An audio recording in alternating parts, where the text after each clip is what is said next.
Hello, in efir, the news from the television company Ostankiно.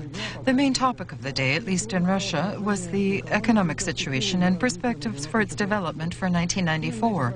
These problems were jointly discussed in the Kremlin by the higher representatives of the executive and legislative branches of government.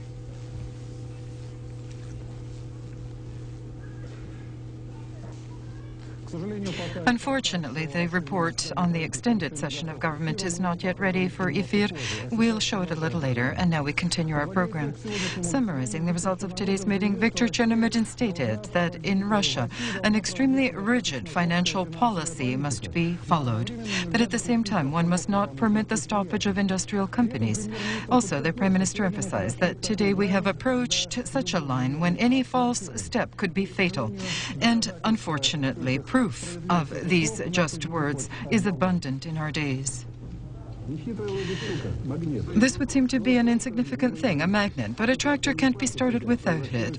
The farm vehicle lots are becoming vehicles. According to the Ministry of Rural Industry of Russia, the equipment level of the village will not be able to sustain the volume of the spring work in an optimum time frame. But there is equipment, and at the Samarov farm equipment plant, under the name Tarasov, the largest producer of truck electric equipment, there are not only stockpiles, but lots are full to the brim with generator starters for all models of tractors produced in the CIS. Previously, on the eve of the sowing season, this production was taken directly off the assembly lines. But currently, borders, custom payments, consumers owe the plant more than 10 billion rubles. We're forced to manipulate and seek that golden medium in order to sell cheaper, but not at a loss to the collective and the company, but to sell quickly and to realize the money more quickly, pay our suppliers, and there are extremely many payments into the budget, which we pay as of today, in order to receive means for the vital activity of our collective. To manipulate, one must even sell productivity to the West, because the quality is of world quality. Foreign farmers say hello and thanks to us, but what about our long-suffering farmer? The Murmansk trade port today acquired a special significance for Russia. First of all, it connects the Arctic coast with Bolshaya Zemlya. And secondly, it is unique because here is the Kolsk Bay, which does not freeze, and here ships can enter without keys. As of today, this port does not meet international standards, and therefore, with the decision of government, reconstruction has begun. They're building new docks to anchor large cargo ships, the unique complexes for refinement of raw materials for aluminum plants of the country, the processing of mineral fertilizers, and what is also important, these complexes will be ecologically clean, and over the city there will be no clouds of mineral dust. These objects will be accomplished this year. They will allow for an increase in today's volume to refine 4 million tons of cargo, and that means more jobs as well for northerners. The workers of the geological metallurgical industry of the Russian Federation scheduled for the 25th, 26th and 27th of March collective actions in defense of their economic interests. This decision was adopted at today's Selectoral Council, in which representatives of more than 60 companies participated. As Interfox reports, the demands of the sector workers include, first of all, a lessening of the taxation burden, because 79% of the profit today is paid in various taxes, where in the world, this average comprises not more than 40%. Several millions of Russians begin the morning with a problem how to get to work. The main form of transportation in Russia is the bus. And we even have cities such as Novgorod, where the carrosses accomplish 100% of the city transit. But the overall situation, because of the constant lack of new vehicles, is such that now 50% of the buses are capable of operating, and even those are of an age when their operation becomes dangerous. We ourselves can't resolve this problem for now. Our longtime foreign partner, Karas, was the only one who supplies buses of comfort and capacity to us. Instead of the former thousands of vehicles, each year sends out only tens. We have no funds to pay. In the end of last year, we announced that Auto Export, in order to prevent a crisis, reached an agreement with Karas for this year to deliver 3,100 buses. The factory, Setish Fetil Warashe, where the assembly of buses is being conducted on order, But 2 months have passed, and we haven't claimed yet one vehicle. As the Deputy Director of the Commercial Management Department, Janos Venema, told us, you didn't send us money to pay for this order. And now we are forced to stop the assembly of vehicles for Russia. Our warehouses are overloaded. We're told that your budget was not adopted, and therefore the Ministry of Finance does not allot funds. But you have to understand us as well. One doesn't deal this way with partners. Look at these lineups. The majority is elderly people. This is no longer an economic problem, but a social one. And now the report for IFIR is ready on the expanded session of government, which was held today. As I said in the beginning of the program, the main question in its agenda was the situation of the economy of the Russian Federation and perspectives for its development in 1994. The expanded session of government, voluntary or involuntarily, was not only of economic but political nuances. There were many events which have accumulated during the last while in our domestic industry. In his preliminary word, the President immediately addressed the repercussions for society of political amnesty and promised that the leaders of the country would be able to neutralize negative results of this action. On this path, there could have been the adoption of a memorandum on civil peace in Russia. It must include not only a declaration on intentions, but a mechanism of responsibility for adopting such decisions. And the speech of the Premier, with analysis of the situation and budget prognosis for the near future, also did not bypass the political note. It would seem that the speech was directed at certain invisible opponents of government and not the unanimous gathering. Assessing the economic situation in the country, he defined it as alarming and said that by the end of the year there would be more decline in productivity. The country has approached a boundary beyond which follows the destruction of the science-technical potential. Also in Russia, a new situation with prices has arisen. They have approached world prices, and also that means market saturation. On the other hand, a large number of companies has become unprofitable, and the domestic industry underreacts to the harsh monetary policy. The government intends this year to bring order into state control of the economy. And therefore, indispensable are reliable working laws, and government means and government authority must work for common national interests. Measures will become more stringent to closed accounts and currencies. Companies with insufficient funds will answer for their debts with their fixed assets. The Ministry of Finance has proposed to report monthly on financial resources of companies so money would not revolve in commercial banks. The priority directions of state expenditures will remain the financing of personal security and also support of certain sectors of industry, the agrarian, conversion, fuel energy and investment sectors. For this, more than 20% of the budget will be allotted, and assignations for payment of salaries to budget workers will be increased from 6.7% to 7.2%. From 10 to 13.4% will grow the expenditures for financial support of regions. And these are only a few quotes from the budget of 1994. The program as a whole was asked to be described during the participants of the meeting at break. This is not a program of the government, but this is a program of the activities of all levels of power. But if the government is yet attempting to demonstrate its participation in the mechanism, then it's not quite clear. But without them, all the rest is simply, I would say, dreams and ideals. Many economists feel that there are no concrete paths or solutions for the goals described in the report. What do you feel? It seems to me that one must not solve global problems. Let's do something concrete.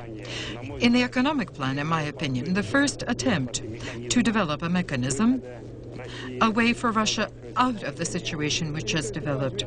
Viktor Stepanovich said nothing new. There is a program which was ratified by the President in August of last year, and he has confirmed that he is precisely following this program.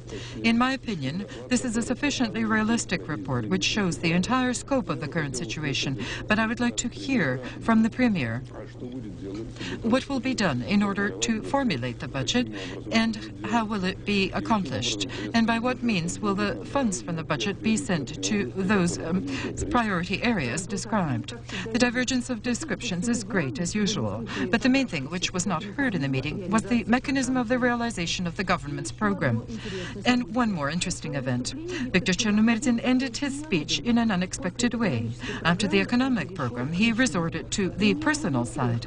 The Premier was disturbed that lately, in mass media, rumors are circulating that the chairman of government is competing for the presidential post.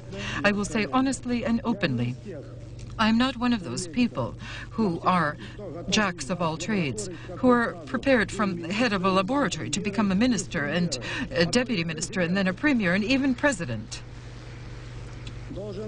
I must say, first of all, that Russia is not a racing car to take a ride and get out of it. And after that, the entire country is shaking deliriously.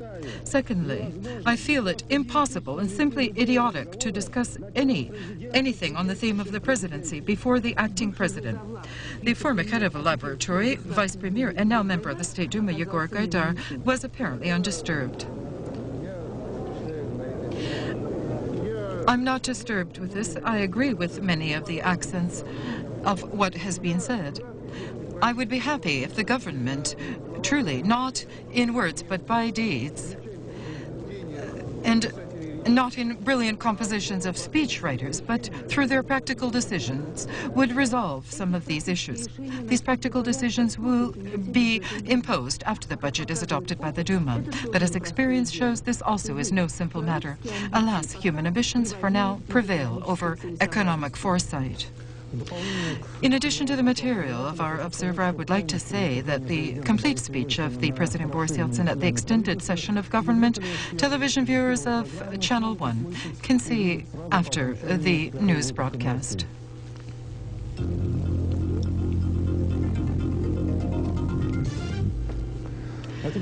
And now about the work of the bank system. This question was also touched on by the President and the Prime Minister today at the expanded session of government. Boris Yeltsin emphasized that we need profound changes, including reform of the central bank, with the aim of creating a federal reserve system of Russia. Viktor Chernomyrdin expressed himself for the strengthening of bank capital, for it to work closer with productivity and directly participate in the forming of financial industrial groups. The decision of the Central Bank of Russia to increase as of the 1st of March the minimum basic capital for newly registered commercial banks from 100 million to 2 billion rubles placed a serious barrier for struggling midget banks. Specialists long ago were for this measure, since small banks already no longer answer the demands of the Russian economy. The maximum size of the credits they issue is rigidly tied to their base capital. These credits cannot exceed 100 or 150 million rubles. Considering inflation, today this is insufficient for even small trade operations. On the other hand, today's statement of the Premier Chernomyrdin about the fact that 22 trillion rubles are dormant on bank accounts forces the government and the central bank to seek ways to force these funds to work for the economy. One of the options is to create a financial industrial group. I think it would be desirable for industry and banks to revolve closer together in view of the interaction of the bank and industrial capital that is available. I feel their interests are divergent, but in the future, industrialists and bankers will reach a consensus, and there will be development. Then consolidation will occur. This opinion of the director of Glory Bank, which was heard today at the meeting of shareholders and is supported by other bankers as well. They feel now conditions for attracting bank capital into developing productivity have not been created. The government must still do this. During the last year, the monthly salary of Russians grew by 3.5 times, while the consumer prices jumped by almost 9.5 times. This was stated today in the report of the Ministry of Economics of the Russian Federation distributed at today's meeting of the government in the Kremlin. The revenues of the population in dollar figures increased from 32 American dollars in January of '93 to $114 in December. Incidentally, today the rate of the dollar at currency trade in Moscow fell by 2 rubles and comprised 1,691 rubles for 1 American dollar. To provide Russians with quality food today is a difficult problem. It is already clear that domestic producers themselves cannot solve it on their own. And without import of food, Russia cannot survive. But even here, not everything is simple. Especially popular among suppliers today is frozen poultry. Therefore, many Russian farmers, sensing the meat boom, moved to foreign markets. By doing so, to their detriment, undermining the conjecture, using the services of often dubious partners. And therefore, there is a prevalence of abuses. For the last 3 months alone, specialists of corporations of international projects, jointly with experts of the trade industrial chambers, uncovered tens of cases of underpacking cargoes, thanks to the qualifications and experience of the workers of the foreign economic services of the corporations. The country retrieved tens of thousands of dollars. There's only one way out of the situation. That is, supplying food. Supplying of food must be controlled not only by small dealers and businessmen, but by solid, competent corporations such as the Corporation of International Projects, whose activity will be controlled by government organs.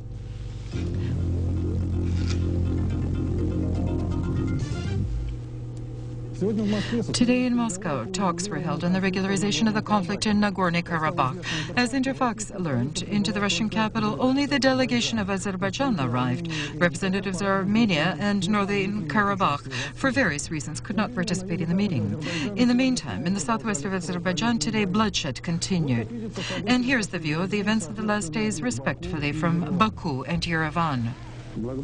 Because of the mediation of the Ministry of Defense of Russia, agreement was reached between the defense departments of Azerbaijan and Armenia on a full ceasefire from 00 hours, the 1st of March, and the gradual removal of military formations from occupied Azerbaijani territories. However, the adversary, from the showering of artillery fire on the 2nd of March, the next day, launched a full-scale aggressions to the southwest of Azerbaijan, attempting to seize significant strategic railway connections, the Garadis, located not far from the Azerbaijani-Armenian border, and also fired at were villages of the Tomsk and Tertensk region. There are casualties among the peaceful population. I just received news that in an especially important direction of the Fuzilinsk area, there is a new concentration of great forces, and they are conducting artillery fire. However, the Azerbaijani side still believes that there is a possibility of a peaceful resolution. For now, we have not yet given our troops orders to advance or to counter-advance or attack. For now, the agreement on ceasefire is being observed by our side. Having deferred, not to the benefit of the army nor the Northern Karabakh, the new mediating mission of Russia on the peaceful regularization in Nagorno-Karabakh, this plan, I'll remind you, proposed a full ceasefire from 00 hours on the 1st of March, the withdrawal of the Bosnian type of the warring sides, and to send into the zone of conflict Russian peacekeeping forces. Azerbaijan again has launched a large-scale aggression on the positions of the Army of the Defense of the Northern Karabakh Republic, reaffirming its old adherence to the forceful resolution of the Karabakh problem. This morning, after a short night lull, the advance resumed of the Azerbaijani in the area of the regional center of Fizuli on the southeast part of the front. According to the news which was received in the morning, all attacks of the adversary were successfully diverted.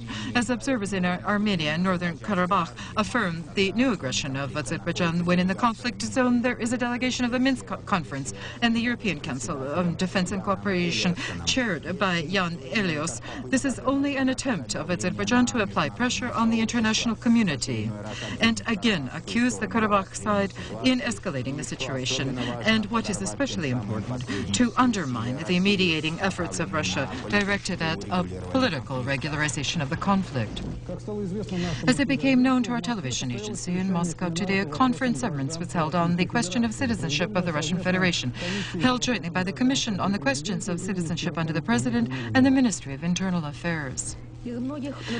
Of the many international problems, the Russian question is not often in the limelight, and yet you probably would find a nation which is so openly oppressed in its rights as Russians are. Beyond Russia, there are almost 30 million.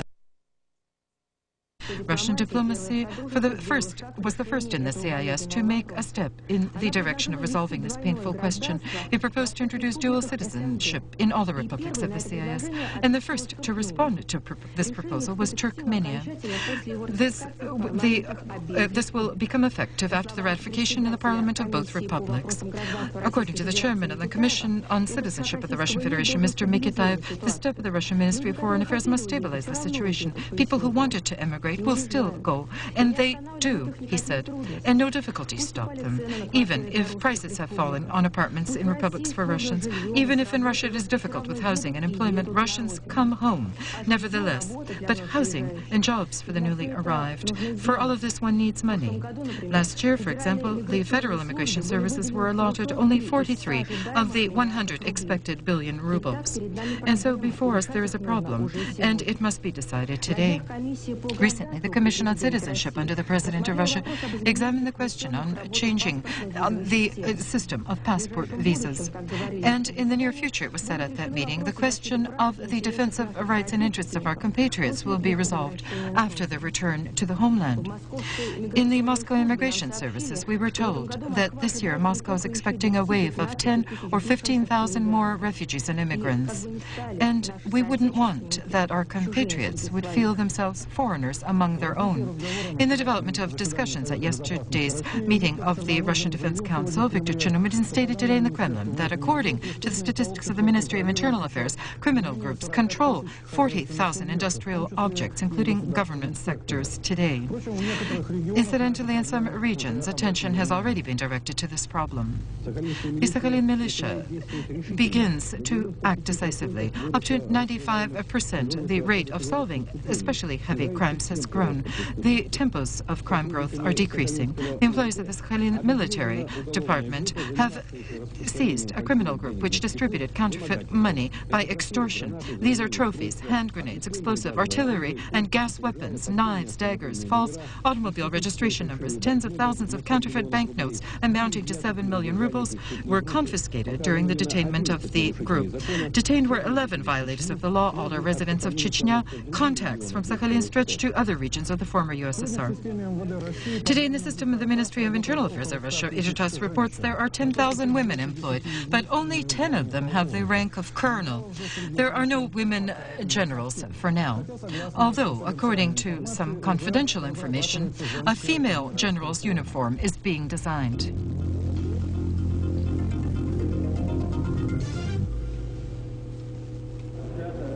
The Supreme Soviet of the Republic of Belarus finally adopted all the statutes of the new constitution.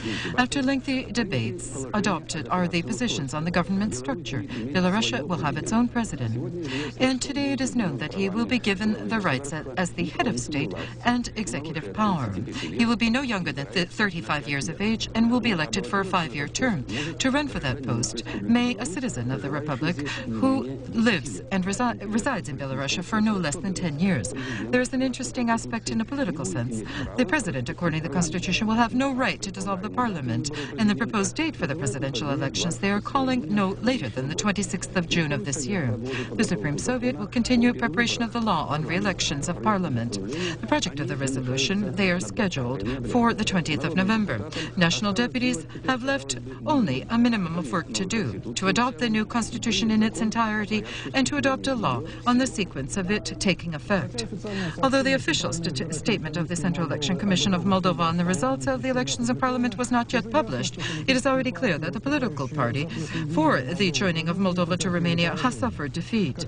As Ijitas reports from Chisinau, the absolute majority of the electorate who voted that day expressed themselves for the independence of the Moldovan state.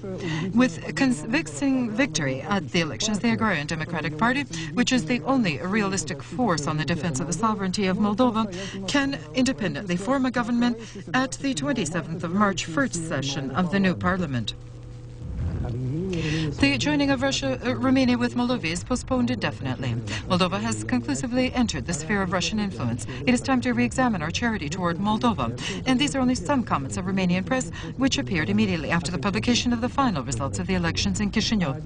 The higher chamber of the Romanian parliament on this occasion especially extended its session. The people in Moldova are indifferent to the Romanian idea. Our cries are not heard. We seem ludicrous, said the senator, Andrea Pavlescu, who was present at the election conditions in Chisinau as an observer. The senators severely criticized the observers of Western Europe because they found a common language with the authorities of Chisinau and Tiraspol, and even called the observers participants of expansion of Bolshevism and Tsarism on the east of the continent. Parliamentarians expressed regret that they could not foresee the collapse of the USSR and signed an agreement with it on friendship.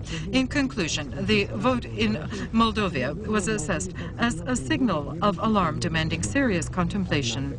However, this alarm was not heard in the statement of the Romanian Ministry of Foreign Affairs. The diplomatic department called this one more step to the democratization of the life on the left bank of the dividing river. The news that the first shipment of nuclear warheads has already arrived from Ukraine for dismantling in Russia is premature. This is stated today in the announcement of the press service of the Embassy of Ukraine in Moscow. It was made because on the 3rd and 4th of March, some sources of mass media, quoting the Ukrainian ambassador to Russia, Vladimir Karazhanovsky, announced that the first train with nuclear warheads from Ukraine had already arrived in Russia. As Interfax learned, during the next days to Moscow will arrive the first Premier of Bosnia-Herzegovina, Haris Ksalajis, and later the Minister of Foreign Affairs of Croatia, Matej Granic. This will occur before the 14th of March. On that day, as is known, is scheduled the meeting of the head of the Russian Ministry of Foreign Affairs, Andrei Kozyrev, with the Secretary of State of the United States, Warren Christopher, in Vladivostok. It is possible that before the Vladivostok meeting, representatives of other interested sides could visit Moscow. After a relative calm situation near Sarajevo and the Washington Agreement of Croatian Muslims, the effectiveness of which, as many before it, remains dubious, the main topic in Bosnia-Herzegovina was Tuzla, the opening of the airport in this Muslim enclave. Each day, one or two humanitarian convoys of the UN High Commission on Refugee Problems through the territory of Yugoslavia Serb Republic head for Tuzla, a big Muslim enclave in the east of Bosnia. They carry flour and provisions. In the enclave, there are several military factories. Apart from the usual weapons, here they produce lethal combat substances. The question on the opening in Tuzla of the airport to send more humanitarian aid by air was always opposed by the Bosnian Serbs, who, in humanitarian packages for Muslims, often found weapons and military equipment. At the Moscow meeting of Radovan Karadzic and Andrei Kozyrev, an agreement was reached to open the airport under the control of Russian observers. The heads of the Muslims haven't yet agreed with this option, but they have no weighty reasons to now refuse what they so long demanded. The main thing is that our observers must be objective. The Russian Ministry on Emergency Situations began to form teams which must work in extremely difficult conditions. And early tomorrow morning, a special commission of the ministry consisting of 4 people will leave Belgrade and go to Tuzla to prepare conditions for the arrival of the team of observers. The expected time limits, they are the 15th and the 20th of March. 2 airplanes will arrive. They are airplanes of the ministry on extreme situations from Russia. They will bring with them humanitarian cargo and all the necessary equipment for the work of our observers at this airport. Today in Cairo, mass demonstrations occurred as a sign of protest against the events which occurred last week in Hebron. As our correspondent from Cairo reports, in the district of the Old City, after the Sabbath prayer, the extremists began to give out leaflets with a call to protest against Israel and against their own government, which is not taking adequate measures in this regard. The police, in dispelling the demonstrators, used tear gas. As a whole, the law enforcement orders are controlling the situation in the city, and foreign embassies recommended that their employees not leave the embassies or their homes so as not to give reason for provocation.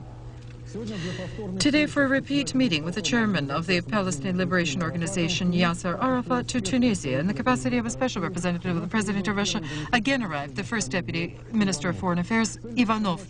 The aim of the shuttle diplomacy of the Russian envoy is to prevent, after the Hebron act of vandalism, escalation of tensions on the occupied Palestinian territories, and to achieve a renewal of the Arab-Israeli political dialogue. Simultaneously, the Russian representative in the UN was given instructions to achieve the adoption by the Defense Council of an acting resolution which will permit to send to the occupied Palestinian territories international observers. In the USA, the Palestinian delegation arrived, headed by the advisor of the chairman of the Palestinian Liberation Organization, Nabil Sha'ad. The first meeting took place with the American so-called peacekeeping team, where the message of the leadership of the PLO was read. In this document, conditions are laid out under which the Palestinian side will be prepared to renew dialogues with Israel.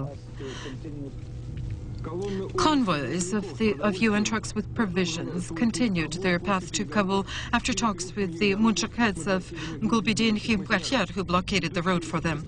The column traveling from Pakistan was detained on Wednesday near Jalalabad. The Prime Minister of Afghanistan, Himmatyar, attempting to overthrow the current president of the country, Rabbani, is in control of part of Kabul and for many months has blockaded the city and conducting artillery fire there. Under pressure of the international community, Himmatyar agreed to let the convoys pass under the condition that the cargo would not get into Rabbani people's hands. The Americans' spaceship shuttle Columbia, with 5 astronauts on board, was launched today from the launching pad at Cape Canaveral in the state of Florida. The oldest of the 4 American shuttles, this is its 16th mission, will spend 14 days in orbit. The launch occurred 1 day later than scheduled because of inclement weather.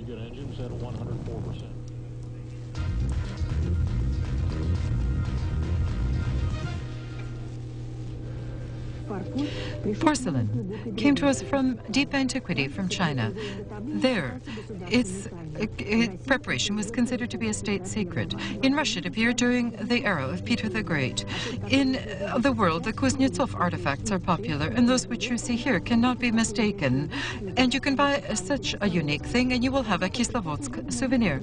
At one time, in the 1930s, the company Phoenix was opened, and here they produced Caucasian souvenirs made from bone. But in 1961, they attempted here to produce the first porcelain. It was gray and far from perfection, not like the kind we have today. Hand-decorated, Phoenix did not use casts for designs. Any design here was unique. And nowhere, either in Russia nor in the former republics, does anyone work this way. Under the glaze, landscape designs are made with one brush, and they cannot be corrected. While the brush is in hand, the artist can see only black. The colors will dance only after firing in the kiln. Here there are 1,500 masters, and they're mostly women, except for the directors and the kiln operators. And why is it that there are no men in the illustrating department? We have 3 men artists who work not badly at all, but still the contingent is mostly female, and that's probably because, according to her nature, a woman has a more acute sense of beauty. In 1 minute with the news of sports, Georgi Sarkisyan is standing by. With this, I say goodbye to you. All the best.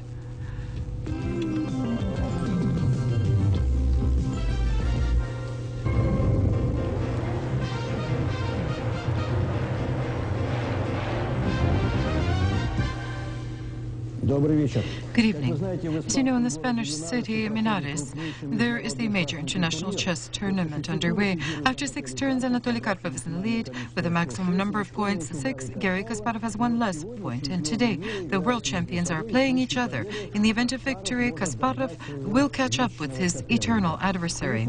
In California, the international tennis tournament with a prize of $2 million. In the 3rd round, the Kaliningrad resident Alexander Volkov in 3 sets beat one of the best world tennis players, Michael Chang from the USA. In the famous ski center of Finland, Lahti, another World Cup event. In the competitions in the relay 4 kilometers classic style, there was a contest between the Russian and Norwegian teams, and only the Olympic champions were leading the beginning, but after which Trube Dudindal, Norwegian skiers went ahead, even though in the last lap, the famous Russian Lyubov Yegorova was racing. Our team lost to the victors by only 0.8 of a second. And another World Cup in freestyle is occurring in Austria. The best was the French woman Cathy Fechot, and the 2nd place Yelena Batalova. In the 5th, Natalia Orekhova.